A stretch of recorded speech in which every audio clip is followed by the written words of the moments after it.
Everyone, this is Satyam Kumar before you. और आज फिर मैं आप लोगों के सामने हाजिर हूँ द हिंदू एडिटोरियल का एक टॉपिक लेकर, जिसको हम आपके साथ मिलकर उस पर डिस्कशन करेंगे और देखेंगे कि क्या क्या फैक्ट्स उसमें है, क्या क्या वर्ड्स पार हैं और क्या क्या कुछ वैसे न्यूज़ हैं जो हम लोगों को ध्यान में रखना है एग्जाम पॉइंट ऑफ व्यू से, जो इंपॉर्टेंट होगा, जो इम्पेरेटिव होगा जानना।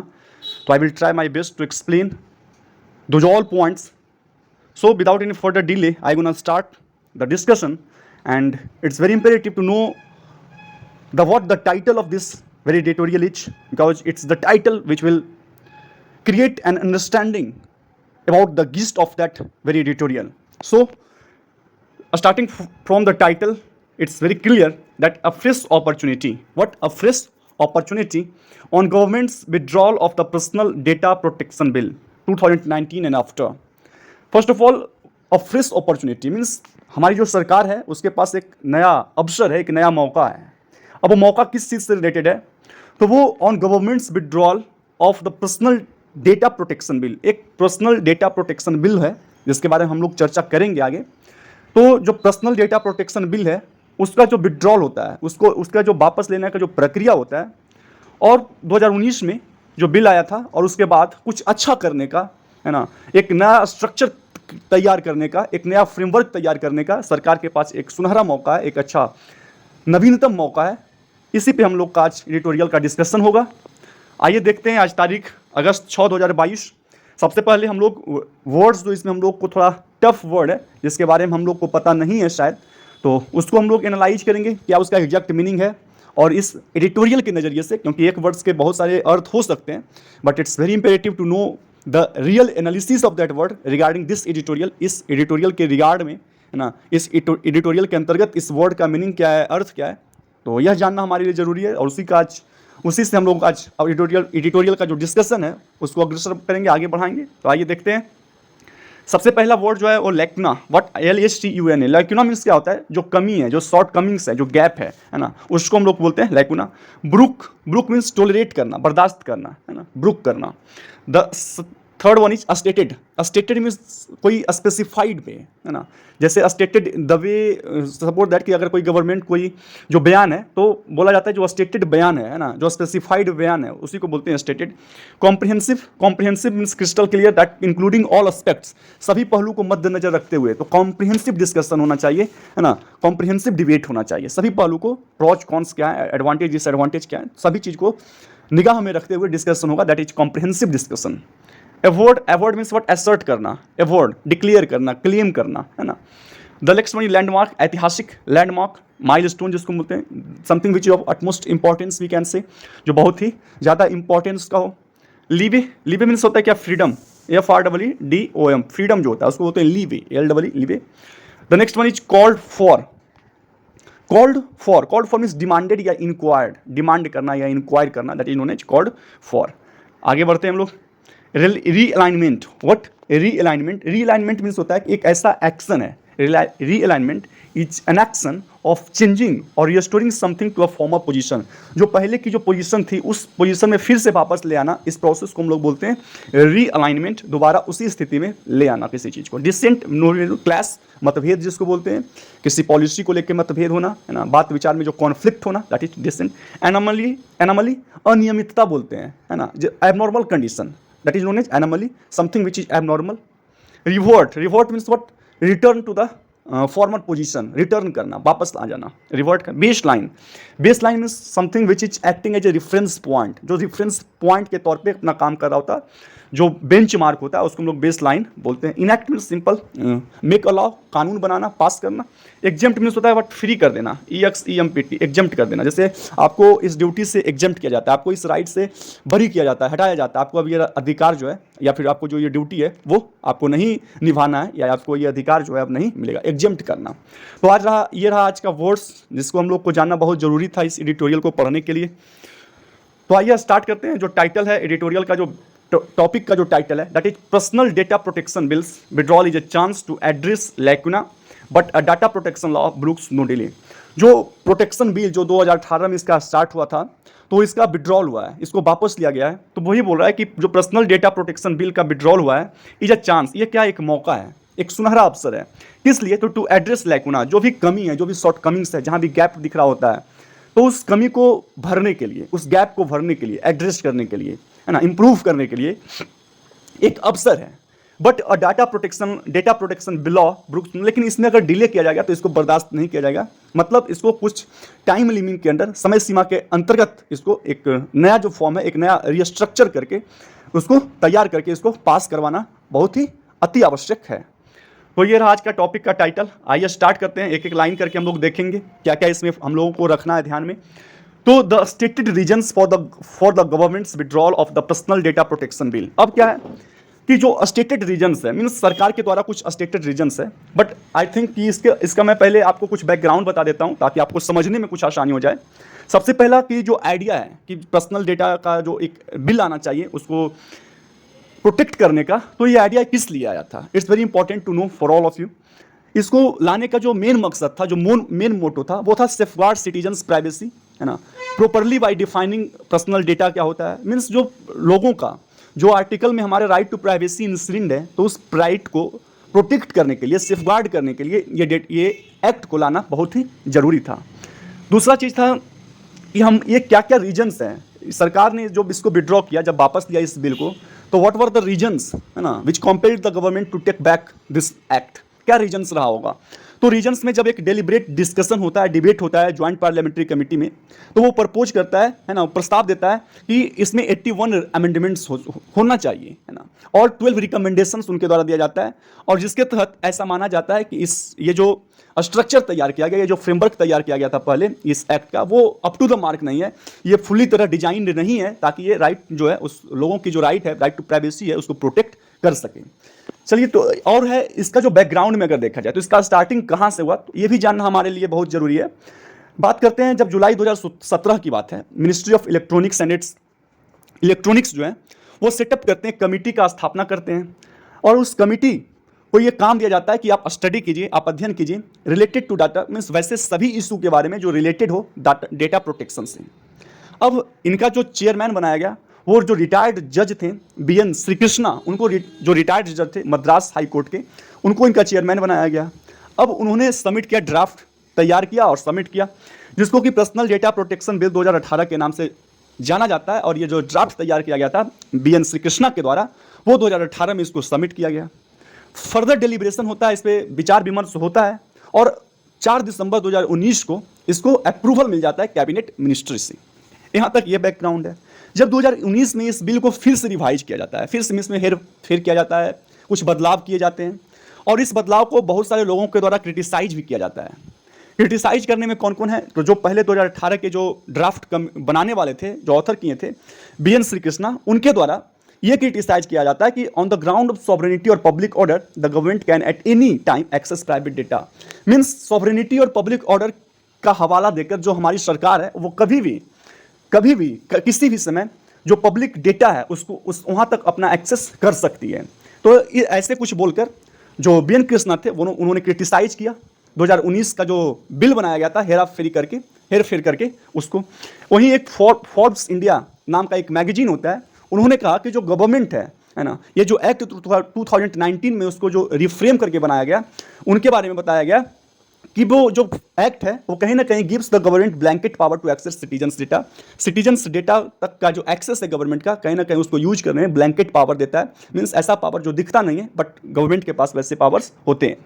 तो इस तरह यह बैकग्राउंड रहा कि कैसे स्टार्टिंग हुआ, क्या उसमें अमेंडमेंट्स हुए, और फिर किन किन लोगों के द्वारा क्रिटिसाइज किया, किन ग्राउंड पे क्रिटिसाइज किया गया, और फिर क्यों वापस लिया गया। तो इसी एडिटोरियल को हमको लाइन बाय लाइन पढ़ना है। सारांश मैंने बता दिया, बस ग्रामेटिकल जो स्ट्रक्चर है, कैसे कैसे इसको ऐड किया गया, क्या कहाँ पे किया गया, कौन सा वर्ड्स है, बस उसको ध्यान में हम लोग को लेके चलना है। तो जो stated reason for the government's withdrawal, जो गवर्नमेंट्स के द्वारा जो विड्रॉल किया जाता है बिल को, उसका जो स्टेटेड रीजन है, क्या रीजन स्टेट किए गए हैं, क्या रीजन स्पेसिफाइड किए गए हैं of the personal data protection bill 2019 was that, यह था वो स्पेसिफाइड रीजन, यह था it will come up with a comprehensive legal framework. यह जो अब अगला जो डेटा आएगा ना, वो कॉम्प्रिहेंसिव लीगल फ्रेमवर्क पे आएगा। मीन्स व्यापक होगा, वैधानिक होगा, और वैधानिक स्ट्रक्चर तैयार करके लाया जाएगा उसको। On data privacy and internet regulation, किस चीज़ पे? तो डेटा का प्राइवेसी कैसे हो, इस पर लीगल एक comprehensive legal comprehensive legal framework तैयार किया जाएगा, कैसे इंटरनेट को मैनेज किया जाए, रेगुलेट किया जाए, इस पर भी नया फ्रेमवर्क तैयार किया जाएगा।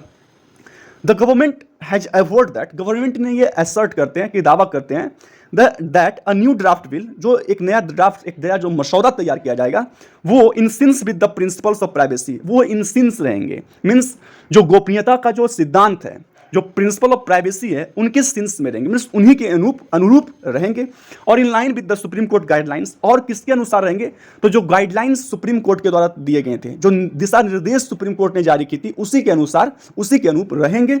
Based on the landmark, based किस चीज पे सुप्रीम कोर्ट ने का जो जजमेंट था, जो वर्डिक्ट था, वो किस लैंडमार्क पे आधारित था, किस ऐतिहासिक लैंडमार्क पे आधारित था, तो वो था, तो जो लैंडमार्क था judgement on privacy, that is justice case Puttaswamy versus Union of India, and would consider the joint committee of parliament's recommendations on the framework to regulate the digital ecosystem.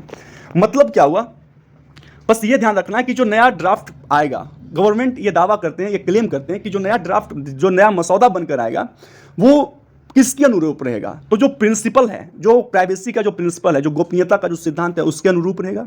और पुट्टास्वामी और यूनियन गवर्नमेंट के बीच में जो एक case चल रहा था, वो, और उसमें जो सुप्रीम कोर्ट का जो जजमेंट आया था, उसके अनुरूप रहेगा। आपको बता दें कि पुट्टास्वामी जो थे, जस्टिस थे, जिन्होंने चैलेंज किया था constitutional validity of the Aadhaar scheme, जो आधार स्कीम जब लाया गया था, तो उसकी जो कॉन्स्टिट्यूशनल वैलिडिटी थी, उस पर उनका क्लेम किया गया था, और उसके बाद ये सुप्रीम कोर्ट के द्वारा कुछ राइट टू प्राइवेसी को, उसको इम्प्रूव किया गया कि कहाँ पे राइट टू प्राइवेसी लगाया जाएगा। तो उनके वर्डिक्ट के, सरकार का यह दावा है कि उसी वर्डिक्ट के अनुसार जो नया मसौदा तैयार किया जाएगा, वो उसी के अनुरूप रहेगा।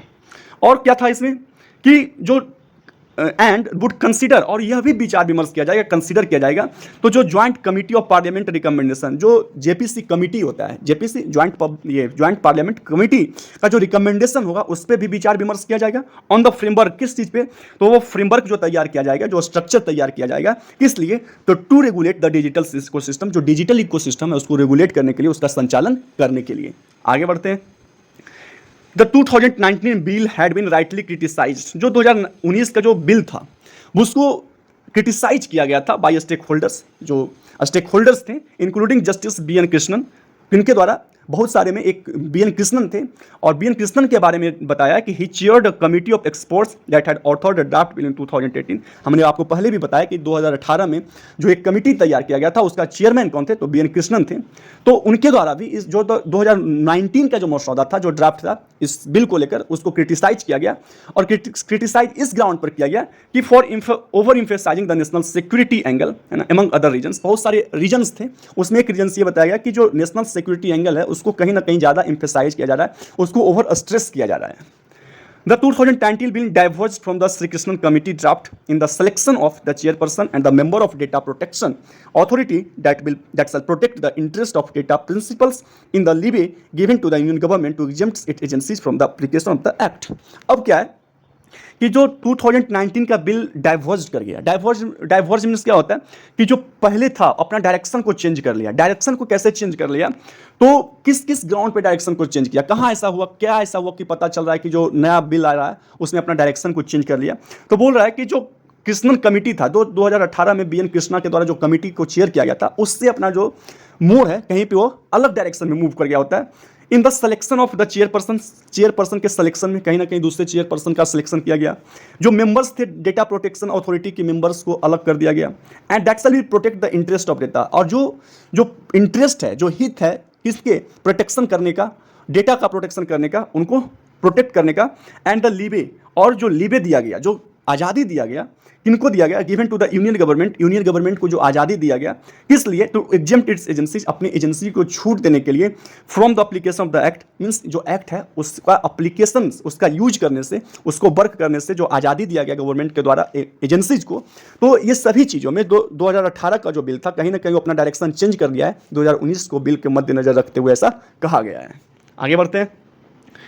अब बताया गया कि क्या क्या अंतर था 2018 वाला जो बिल था और 2019 वाला जो बिल था, what were the basic differences between both of them. तो ये बताया गया कि 2018 का जो बिल था वो अलाउड फॉर जुडिशियल ओवरसाइट, उसमें कहीं ना कहीं न्यायिक परीक्षण की डिमांड हो रहा था। In the selection process of DPA, जो डेटा प्रोटेक्शन अथॉरिटी थे, उनके मेंबर्स के सिलेक्शन में न्यायिक प्रशिक्षण का डिमांड किया गया था। जबकि 2019 का जो बिल था वो limited to the composition of the executive, वो सिर्फ कार्यपालिका जो एग्जीक्यूट करते हैं लॉ को, बस उन्हीं तक सीमित कर दिया गया था। The 2018 bill allowed for exemptions to be granted to the state institution from acquiring informed consent from data principal or to process the data in the case of matters relating only to security of the state. It is also called for a law to provide for parliamentary oversight and judicial approval of non-consensual access to personal data. अब बताया गया कि जो 2018 का जो bill था वो allow करता था for exemptions to be granted, means जो छूट है वो ग्रांट किया जाएगा, है ना। ग्रांट कब किया गया है? टू स्टेट इंस्टीट्यूशंस, जो स्टेट का जो इंस्टीट्यूशन है, जो एजेंसीज है, उनको छूट प्रदान किया जाएगा कि आप पर्सनल डेटा को एक्सेस कर सकते हैं फ्रॉम एक्वायरिंग इन्फॉर्म कंसेंट। जो आपको इन्फॉर्म कंसेंट के एक्वायर करने के बाद, आप सहमति, जब तक लोगों की जो सहमति है, जब तक आपको उसको एक्वायर नहीं कर पाते हैं, तब तक आपको ये वहाँ तक एक्सेस करने का, पर्सनल डेटा को एक्सेस करने का कोई अधिकार नहीं होगा। बट अगर आप उनको कंसेंट कर देते हैं, उनको सूचित कर दिया जाता है, उसके बाद आप एक्सेस कर सकते हैं। कंसेंट फ्रॉम डेटा प्रिंसिपल्स और to personal data in the case of matters relating to, और आपका एक जगह और बताया गया कि जहाँ की ये एग्जेम्प्ट किया जा रहा है, ये छूट दिया जा रहा है कि अगर कोई काम ये सिक्योरिटी से रिलेटेड हो, है ना, देश की सुरक्षा से रिलेटेड हो, उस समय भी आप पर्सनल डेटा को क्या कर सकते हैं? एक्सेस कर सकते हैं। It also called for a law to provide for parliamentary oversight. अब फिर एक ये भी बताया गया कि एक अगर आप नॉन कंसस, है ना, नॉन कंसेंसुअल मीन्स बिना सहमति के, बिना सूचना दिए हुए अगर आप पर्सनल डेटा को एक्सेस करते हैं, तो कहीं ना कहीं वहाँ पे पार्लियामेंट्री ओवरसाइट होना चाहिए, पार्लियामेंट का निरीक्षण होना चाहिए और जुडिशियल अप्रूवल होना चाहिए। आपको जुडिशियरी के द्वारा उसको अप्रूव करवाना होगा, तभी आप पर्सनल डेटा को एक्सेस कर सकते हैं। In contrast, the 2019 bill added public order as reasons to exempt a government agency from the act, besides only providing for these reasons to be recorded in writing. अब देखा जाए, उसके अगर contrast में देखा जाए तो 2019 का जो बिल है वो public order as a reason, public order को मीन्स पब्लिक का ऑर्डर मेंटेन करने के लिए यह एक रीजन बताया गया। किस लिए रीजन बताया गया? कि to exempt a government agency, ताकि क्या किया जाए कि जो गवर्नमेंट एजेंसी है उसको एग्जेम्प्ट किया जाए, उसको छूट दिया जाए फ्रॉम द एक्ट, मीन्स जो एक्ट है उसको छूट दिया जाए, उस एक्ट का वो पालन नहीं करेगा। Besides only providing for these reasons to be recorded, और इसके अलावा क्या किया गया कि जो रीजन्स है तो सिर्फ रिकॉर्ड कर लेना है, राइटिंग में लिखित रूप से उसको सिर्फ रिकॉर्ड करना है। आगे बढ़ते हैं। By choosing to withdraw the bill, अब इस बिल को विड्रॉ करके मीन्स वापस लेने का जो फैसला लिया गया है, इट इज क्लियर, मीन्स अब ये क्लियर नहीं है, it is unclear whether the government, क्या जो गवर्नमेंट है वुड एड्रेस द डिमांड, जो एड्रेस क्या एड्रेस करेगी, क्या वो रिमूव करेगी किस चीज़ को, जो डिमांड है for realignment of the legislation with the 2018 draft bill that came about after extensive consultation with the civil society. Means क्या 2000 जो अभी हाल फिलहाल में जो बिल का विड्रॉल किया गया है, तो क्या विड्रॉल करने के बाद जो 2018 में जो बिल तैयार किया गया था बीएन कृष्णन कमेटी के द्वारा, और वो बिल जो ड्राफ्ट तैयार किया गया था एक्सटेंसिव कंसल्टेशन, व्यापक रूप से विचार विमर्श करके प्राइवेट सिविल सोसाइटी से, है ना, civil society means public sphere में उसको रखा गया था ताकि सभी लोगों का उस पर विचार विमर्श लाया जाए। तो क्या उससे रीअलाइनमेंट कर सकते हैं, मीन्स उसी को रिफरेंस पॉइंट मान के नया जो बिल तैयार किया जाएगा, क्या उसी रेफरेंस पॉइंट पर मानकर बनाया जाएगा, ऐसा सोचा जा रहा है। और whether this bill would be more in line with the JPC report, और क्या ऐसा तो नहीं होगा कि जो जेपीसी रिपोर्ट तैयार किया गया था 2019 में ज्वाइंट पब्लिक कमेटी के द्वारा, तो उस पर आधारित होगा ज़्यादा ये, मीन्स रेफरेंस पॉइंट किसको माना जाएगा, जो 2018 में तैयार किया गया था, और वो जो 2018 में तैयार किया गया था वो पब्लिक कंसेंट के अनुसार तैयार किया गया था, एक्सटेंसिव पब्लिक कंसल्टेशन किया गया था और उसके बाद तैयार किया गया था। तो क्या उसको रेफरेंस पॉइंट माना जाएगा, या फिर जो जेपीसी कमेटी के द्वारा जो रिकमेंडेशन दिया जाएगा उसको रेफरेंस पॉइंट मानकर जो नया स्ट्रक्चर तैयार किया जाएगा उसको माना जाएगा। Which has also been criticised by civil society, और जो जेपीसी का रिपोर्ट आया था वहाँ यहाँ तक कि जो सिविल सोसाइटी था उनके द्वारा भी ये क्रिटिसाइज किया गया फॉर रिटेनिंग प्रोविजंस। किस लिए? तो उसमें यह प्रोविजन को रिटेन किया गया था दैट अलाउ, और वो प्रोविजन क्या करता है, अलाउ करता है गवर्नमेंट को access to private data citizens without sufficient safeguard, बिना कोई सफिशिएंट सेफगार्ड का, बिना कोई सफिशिएंट सुरक्षा का, आप उसमें ऐसा प्रोविजन था कि आप जो सिटीजन्स का जो डेटा है, प्राइवेट डेटा है, उसको वहाँ तक एक्सेस कर सकते हैं। और डेट्स वाई जो जेपीसी कमेटी का जो रिपोर्ट था उसको क्या किया गया था, पब्लिकली क्रिटिसाइज किया गया था। जब उसको सिविल सोसाइटी में रखा गया तो उसको क्रिटिसाइज किया गया था। तो मुद्दा यही है कि क्या जो नया स्ट्रक्चर तैयार किया जाएगा, जो नया बिल पास किया जाएगा, तो क्या वो कौन से आधार पर बनेगा, 2018 का जो बी कृष्णन कमेटी था उसके रिपोर्ट के अनुसार बनेगा, या फिर जो जेपीसी कमेटी है उसके रिपोर्ट के अनुसार बनेगा। आगे बढ़ते हैं। Dissent notes to the JPC report by Congress MP Jairam Ramesh, for example, bent on to criticize the leeway granted to the government on exemption and how the ground of public order and not security of the state were liable for misuse.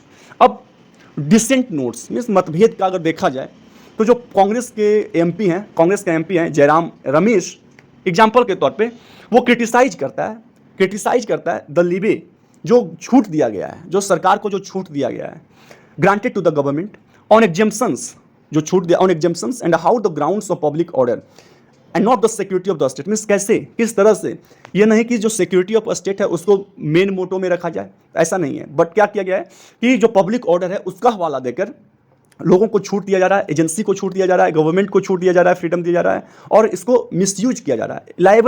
Liable for misuse means accountable है, responsible to misuse है, means इसको misuse किया जा रहा है public order का हवाला देकर, कि ताकि इसको पब्लिक ऑर्डर का हवाला देकर इसको लोगों को क्या किया जाए, भड़काया जाए, प्रोवोक किया जाए, और जो एजेंसीज है सरकार की, जो यूनियन गवर्नमेंट की एजेंसीज है उसको छूट दिया जाए। इट इज नॉट क्लियर, अभी क्या है ना, स्पष्ट नहीं है। If the bill's withdrawal is linked to opposition to mandatory data localisation from multinational internet companies, meanwhile the lack of proper data protection law in the country is an anomaly when compared with the major countries। अब क्या बोल रहा है ना कि जो withdrawal है, क्या वो विड्रॉल है वो लिंक्ड है, जुड़ा हुआ है, किस चीज़ से जुड़ा हुआ है, टू मैंडेटरी डेटा लोकलाइजेशन, जो डेटा का लोकलाइजेशन किया जाता है, एक जगह से दूसरे जगह लोकलाइज किया जाता है, from multinational internet companies, means एक जगह से मल्टीनेशनल जो इंटरनेट कंपनीज है वहाँ से जो डेटा का लोकलाइजेशन होता है, क्या इससे जुड़ा हुआ है। Meanwhile the lack of proper data protection law in the country is an anomaly. अगर हमारी कंट्री में अगर लैकिंग है, कमी है किस चीज़ का, तो डेटा प्रोटेक्शन एक्ट का, तो कहीं ना कहीं ये एक एबनॉर्मल कंडीशन को क्रिएट कर रहा होता है। अगर दूसरे मेजर कंट्रीज को देखा जाए, उसके कॉन्ट्रास्ट में अगर देखा जाए तो दिस इज नॉट गुड। आगे बढ़ते हैं। If the government is Indeed committed, अगर वास्तव में जो हमारी सरकार है, जो सेंट्रल गवर्नमेंट है, वो कमिटेड है, प्रतिबद्ध है, किस चीज़ को लेकर, to a comprehensive legal framework, एक कॉम्प्रिहेंसिव, एक व्यापक लीगल फ्रेमवर्क होना चाहिए ऑन डेटा प्राइवेसी और प्रोटेक्शन को लेकर, तो it must to revert to baseline provided, तो इनको जरूर से जरूर बेस लाइन जो रेफरेंस पॉइंट है उस तक पहुंचना चाहिए, रिवर्ट करना चाहिए, वापस आना चाहिए in the justice Shri Krishnan committee recommendation, जो जस्टिस कृष्णन कमेटी के द्वारा जो रिकमेंडेशन तैयार किया गया था, जो मसौदा तैयार किया गया था, कहीं ना कहीं उसी मसौदे को मद्देनजर रख के उनको नया जो कानून है उसको इनेक्ट करना चाहिए विद इन रीजनेबल टाइम, एक समय सीमा उचित है ना, समय सीमा के अंतर्गत। मीन्स इसमें जो अगर आप देरी करते हैं तो it will not be good, आप लोग इसको ब्रूक नहीं कर सकते हैं। आईटी कंपनी जो है, इंफॉर्मेशन टेक्नोलॉजी जो है आजकल बहुत तेज़ी से बढ़ रहा है, और पर्सनल डेटा जो है उसका लोकलाइजेशन इसको बर्दाश्त नहीं किया जाएगा। इसलिए सरकार से रिक्वेस्ट है, सरकार को यह चाहिए, अगर वो प्रतिबद्ध है लोगों की प्राइवेसी को मेंटेन करने में, जो इंस्ट्रिंड आर्टिकल्स हैं कि प्राइवेसी, राइट टू प्राइवेसी है, तो अगर उसको आप बचाना चाहते हैं तो आपको एक समय सीमा के अंतर्गत, उचित समय सीमा के अंतर्गत तो बिल को जो है पास करवाना ही चाहिए। तो ये रहा आज का आर्टिकल, आशा करते हैं कि आपको समझ में आया होगा। But at last I want to ask you something, a question, and that is right to privacy की मैंने बात की इसमें। तो जो राइट टू प्राइवेसी है वो हमारे संविधान के किस आर्टिकल में निहित है, कौन से आर्टिकल हमको ये बताता है कि आपको राइट टू प्राइवेसी दिया गया है। तो आशा करते हैं कि ये इसका जो आंसर होगा आप हमको कमेंट बॉक्स में दीजिएगा। फिर कल मिलते हैं, कल संडे है और हम लोग को पता है कि हम लोग संडे को द वर्ड्स पावर में दीजिए, उसको हम लोग सॉल्यूशन करते हैं, उसको हम लोग देखते हैं क्या क्या वर्ड्स हैं रूट वर्ड्स के साथ।